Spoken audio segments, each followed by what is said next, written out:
Imagine the year is 1911. The ballroom is bathed in candlelight. Silk gloves brush against crystal goblets. A string quartet hums in the distance. And on silver trays, served with quiet grace, come desserts so refined, so decadent, they were whispered about more than the evening's gossip. These weren't your average sweets. They were edible status symbols, designed to impress royalty, rival families, and even whispered lovers across the room.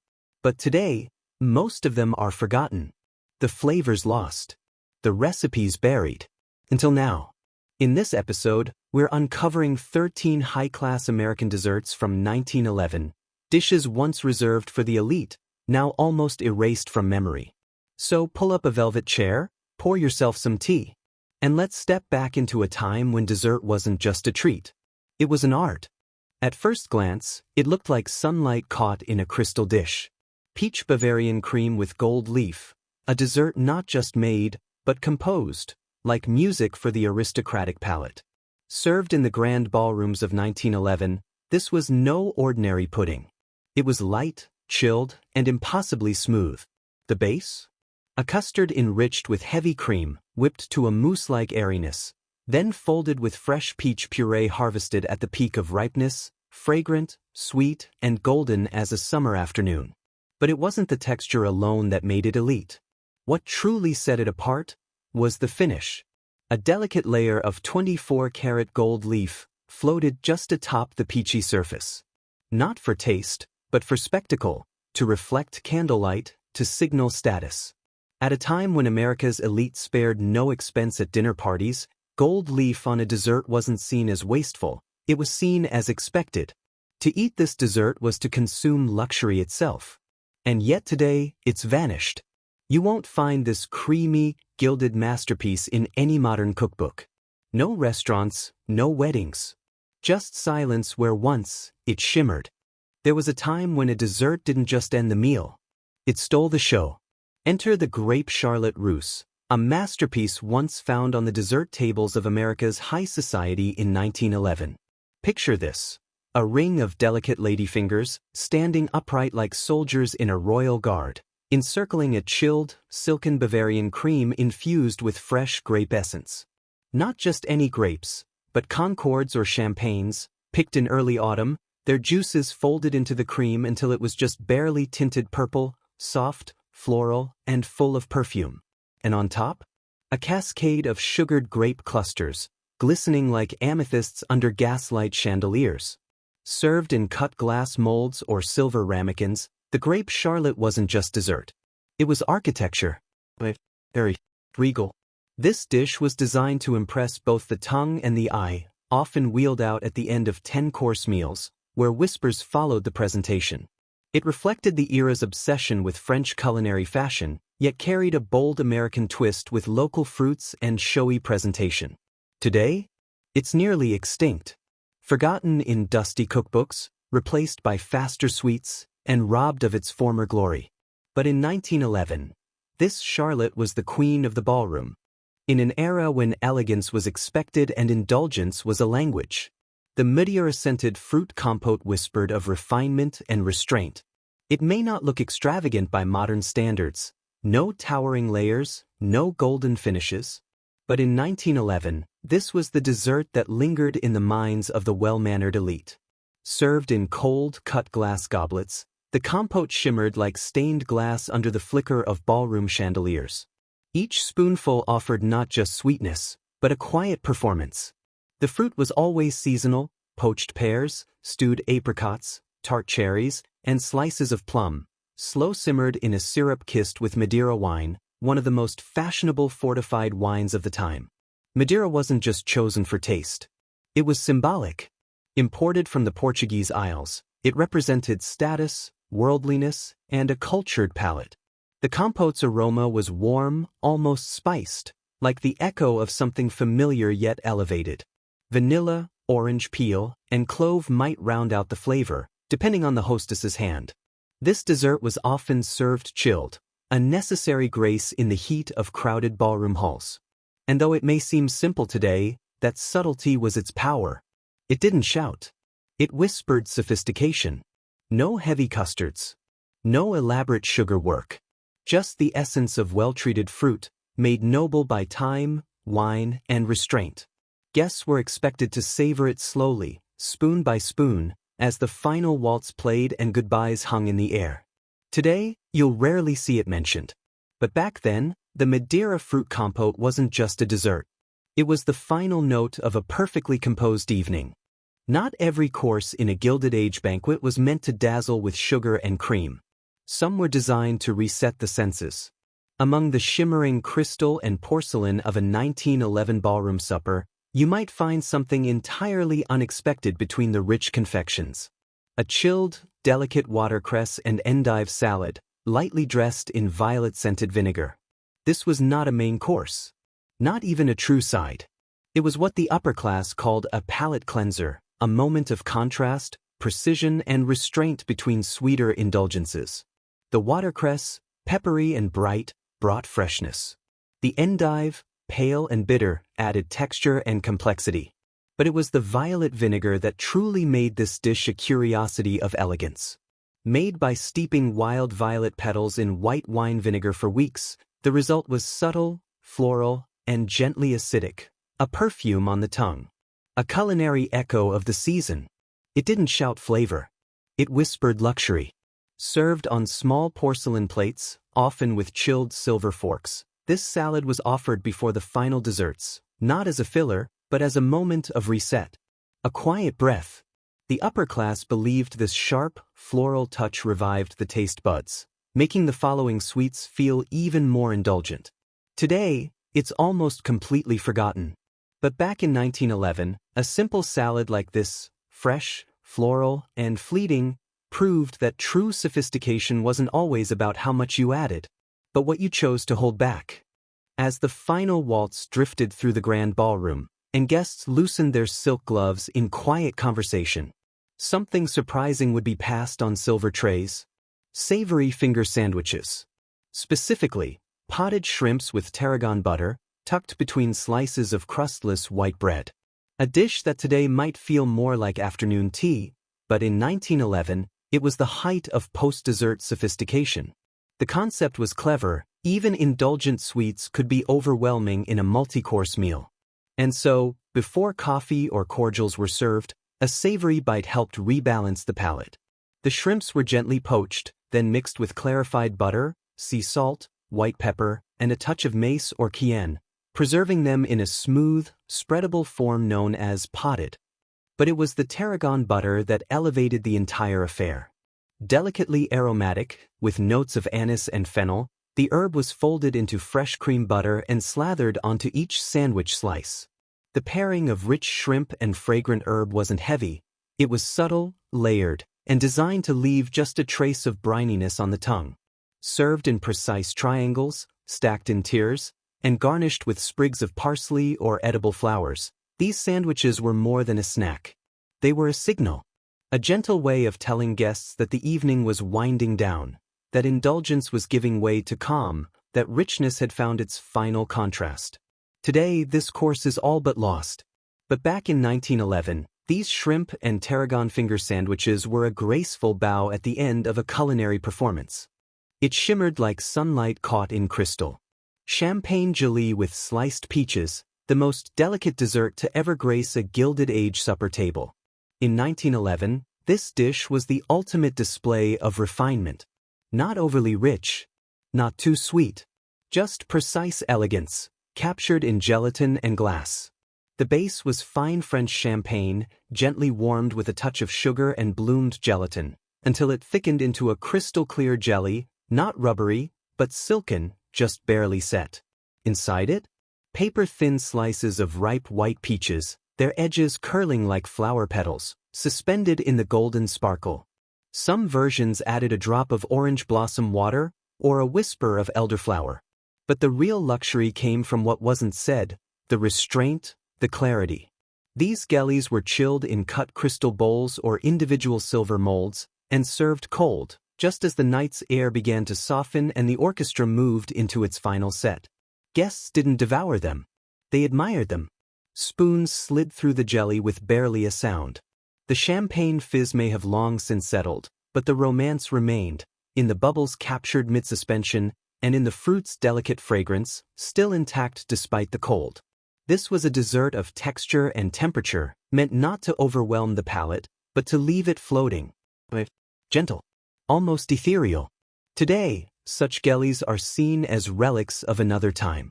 But in the ballrooms of 1911, this wasn't just dessert. It was a glass of celebration, served on a spoon. In the hushed glow of a 1911 Promenade Ballroom, where perfume clung to lace and crystal glasses caught the light just right, there came a dessert that seemed more like a dream than a dish. French meringue nests with rose petal cream. Crisp, weightless, and snow-white, the meringue base was a fragile shell, piped into the shape of a tiny nest. Baked low and slow until dry but never browned, it shattered at the touch of a spoon like spun sugar glass. But the real magic lay in the center. A soft pillow of rose petal cream, made by steeping fragrant heirloom rose petals in warm milk and sugar, then blending it into a silky custard or lightly whipped cream. It wasn't strong. It wasn't loud. It was the taste of memory, of a flower's whisper. A dessert like this didn't come out of practicality, it came out of poetry. Inspired by French salons and haute pâtisserie, it made its way onto America's most elegant tables as a gesture of refinement. The nests were often served in pairs, on porcelain saucers trimmed with gold, and garnished with a single candied rose petal, a final nod to the floral theme. Guests were expected to eat slowly, carefully. No heavy bites. Just gentle spoonfuls, almost ceremonial. It was the kind of dessert that didn't need to be explained, only felt. Today, you'd be hard-pressed to find one outside of a forgotten French cookbook. But in the gilded rooms of 1911, these meringue nests with rose cream were not just sweets. They were edible poetry, and a final sigh of elegance. It looked like a sculpture carved from snow, still, cold, and glowing from within.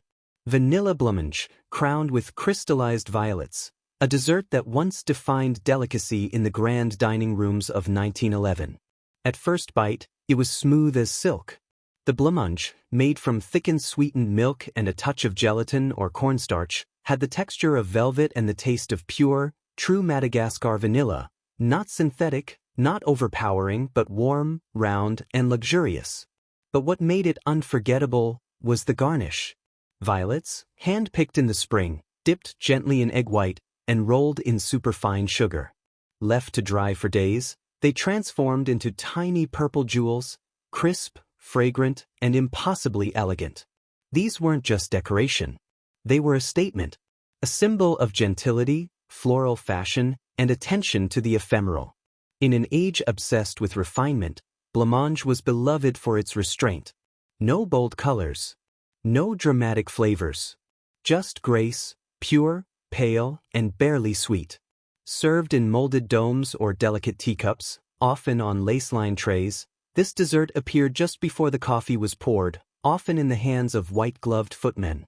The violets cracked softly under the spoon, their sugar melting into the cream like a sigh. The scent lingered, a quiet floral echo. Today, such a dish might be mistaken for something too simple, but in 1911, this was the height of feminine elegance.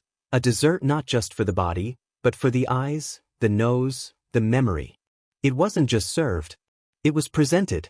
And in that moment, even the humblest milk became something ethereal, touched by flowers and suspended in time. This was not a dessert meant to whisper. It arrived with color, with flair, and just enough mischief to make it memorable. Maraschino cherry pudding with whipped almond cream.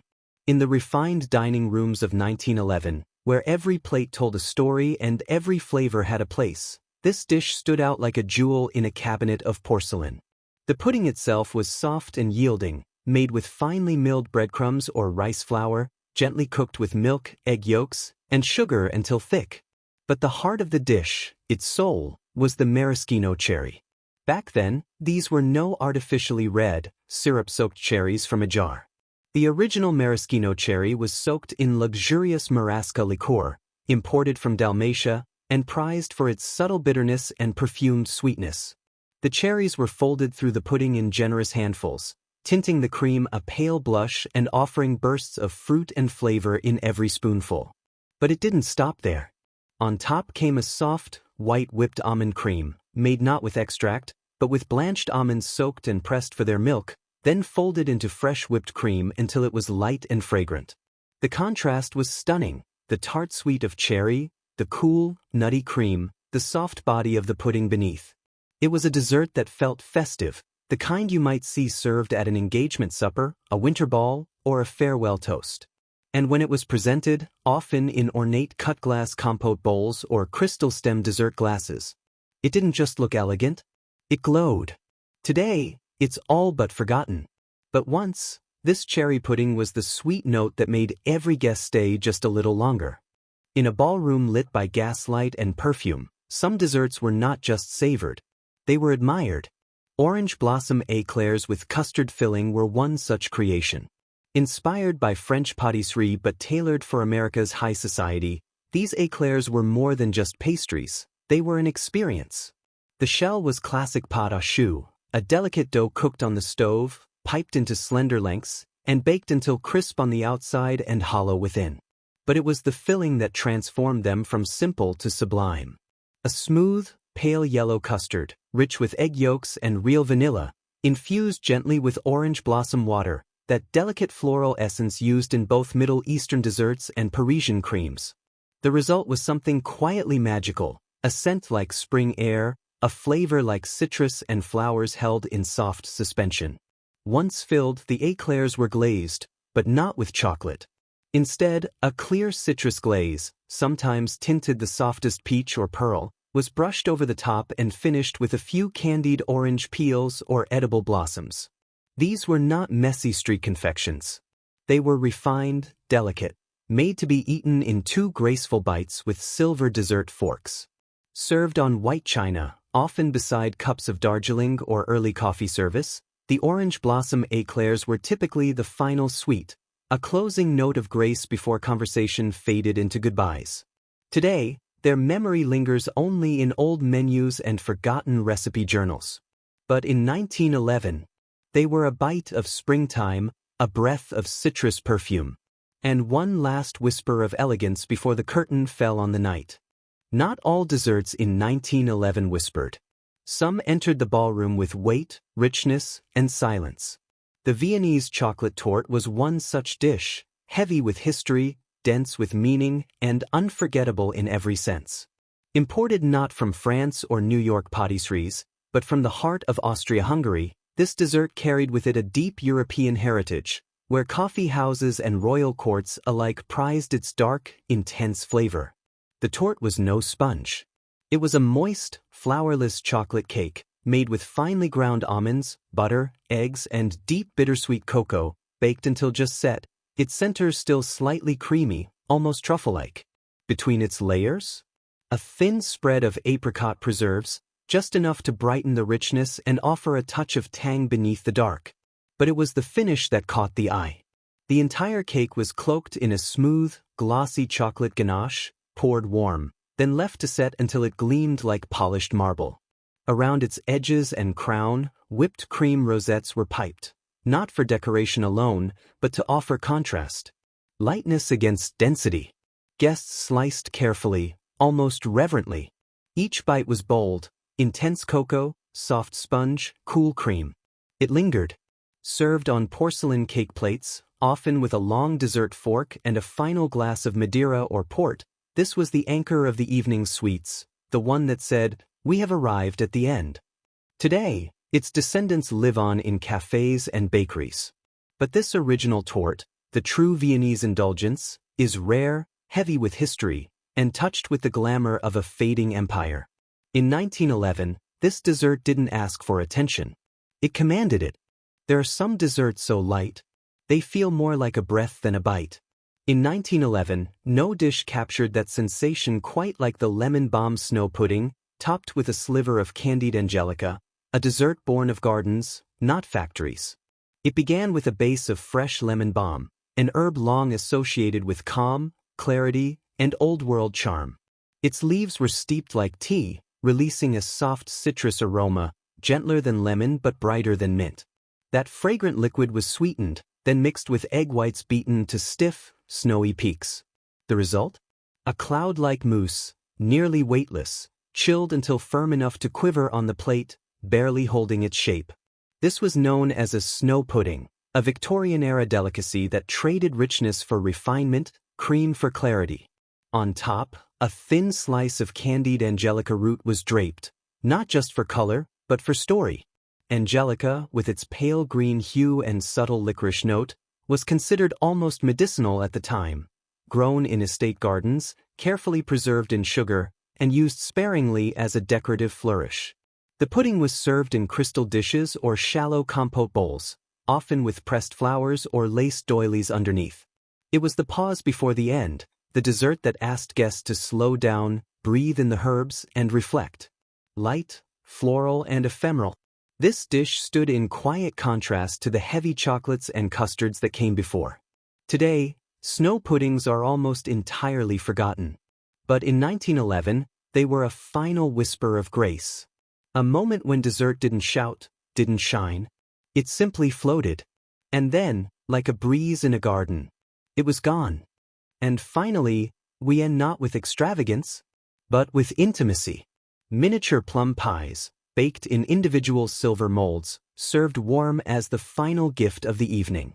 Unlike towering tortes or perfumed creams, these pies offered a humble richness, their beauty found in their simplicity and their elegance in detail. Each one was no larger than a teacup saucer, crafted from delicate pâte brisée, hand-crimped at the edges and filled with spiced stewed plums, deep purple, sweetened just enough, and laced with cinnamon, clove, and the faintest trace of brandy. The silver molds kept them perfectly shaped and gently warm, the crust crisp but yielding, the filling soft and glowing with its own syrup.